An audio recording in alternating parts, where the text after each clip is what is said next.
Permanent नाही अशा पद्धतीनं थेट आपल्या सर्वांची व्यवहार करणारे दादा होते। आणि त्याच वेळी जे संकल्प घेतले आहेत ते संकल्प पूर्ण करण्याकरता कुठल्याही प्रकारची मेहनत करण्याची तयारी ही दादांमध्ये होती। गुणग्राहकता हा दादांचा स्थायी भाव होता। या गुणग्राहकतेतून दादांनी तयार केलेला एक एक प्रकल्प जर आपण बघितला तर मला असं वाटतं की त्या प्रत्येक प्रकल्पाचा प्रत्येक अणुरेणू त्यातला प्रत्येक कण ही दादांची जी आपली महती आहे, दादांची जी आठवण आहे ती आठवण आपल्याला सांगतो। कारण या प्रत्येक गोष्टीत दादांनी आपला जीव ओतला। सरकारी काम हे सरकारी कामासारखं नाही तर सरकारी काम हे सर्वोत्तम दिसलं पाहिजे या दृष्टीनं दादांनी नेहमी काम केलं। आणि म्हणूनच आज ज्यावेळी दादांच्या संपूर्ण कार्याकडे आपण मागे वळून पाहतो त्यावेळी या महाराष्ट्राला त्यांनी लावलेली आर्थिक शिस्त ही देखील खऱ्या अर्थानं त्यांनी महाराष्ट्राला दिलेली देणगी आहे, याबद्दल माझ्या मनामध्ये कुठली शंका नाही। आज खरं म्हणजे अनेक नवीन कामं दादांनी सुरू केले होते। दादांचे अनेक स्वप्न होते, बारामती करता होते, महाराष्ट्रा करता होते। नीरा करहा हा नदी जोड प्रकल्प ज्या माध्यमातून बारामतीच्या दुष्काळी भागामध्ये पाणी मिळालं पाहिजे हा प्रयत्न दादा करत होते।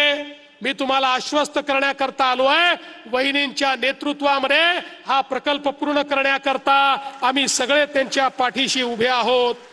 या ठिकाणी जनाई सिरसाई बंदिस्त पाईपलाईनचा विषय असेल, करा नदी सुशोभीकरणाचा विषय असेल, बारामती करता बृहत पाणी पुरवठा योजनेचा विषय असेल, शिवसृष्टीचा विषय असेल, बाह्य वळण रस्त्याचा विषय असेल, बारामती नीरा रोडचं चौपदरीकरण असेल, पाटस बारामती रोड करता नवीन भूसंपादन असेल, एक नाही 100 कामं ही दादांनी हातामध्ये घेतली होती।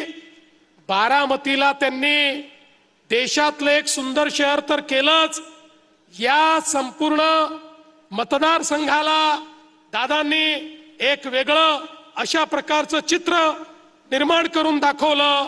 पण त्याच वेळी त्याच्याही पलीकडे काम करण्याची दादांची इच्छा होती। कॅन्सर हॉस्पिटल असेल, या ठिकाणी त्यांच्यामुळे तयार झालेलं मेडिकल कॉलेज असेल, जिल्हा क्रीडा संकुल असेल, बारामती रेल्वे क्रॉसिंगच्या ठिकाणी भुयारी मार्ग असेल, इतके काम दादांना करायचे होते। पण मला विश्वास आहे आता त्याच तडफेनं आणि त्याच गुणग्राहकतेनं आदरणीय सुनेत्रा वहिनींच्या नेतृत्वात यातलं एक एक काम पूर्ण होईल। आणि निश्चितपणे ज्यावेळी ही कामं पूर्ण होतील त्यावेळी स्वर्गातून दादा देखील या कामांना आशीर्वाद देतील, याबद्दल माझ्या मनामध्ये शंका नाही। आणि म्हणून बंधू भगिनींनो, मी फार जास्त या ठिकाणी बोलणार नाही, पण आपल्या सर्वांना एवढीच विनंती करतो, दादांबद्दल आपल्या प्रत्येकाच्या मनामध्ये संवेदना आहे, प्रेम आहे। आणि विशेषतः ज्याचा वहिनींनी उल्लेख केला, दादांचा ज्या प्रकारे अपघात झाला त्यातनं प्रत्येकाला मनातनं असं वाटतं की या अपघाताचं सत्य काय आहे हे बाहेर आलं पाहिजे। मी सभागृहातही सांगितलं, आज देखील या ठिकाणी सांगतो, जोपर्यंत हे सगळं सत्य बाहेर येत नाही आम्ही कोणीही शांत बसणार नाही, स्वस्थ बसणार नाही। हे सत्य आम्ही बाहेर आणल्याशिवाय या ठिकाणी राहणार नाही। आणि म्हणून आपण सर्वांना माझी विनंती आहे, 23 तारीख दादांवर प्रेम दाखवण्याची तारीख आहे। 23 तारीख दादांना खरी श्रद्धांजली देण्याची तारीख आहे। 23 तारीख दादांच्या प्रती आपल्या मनातली भावना व्यक्त करण्याची तारीख आहे। आणि या सगळ्या गोष्टी आपल्याला जर करायच्या असतील तर मतदान रूपी आशीर्वाद हा वहिनींना आणि मतदान रूपी आपली आदरांजली दादांना देण्याची संधी तुम्हाला लाभलेली आहे। आम्ही तर काही बारामतीचे मतदार नाही आहोत, आम्हाला ही संधी नाही आहे, पण तुम्हाला प्रत्येकाला ही संधी आहे। त्यामुळे रेकॉर्ड मतदान झालं पाहिजे।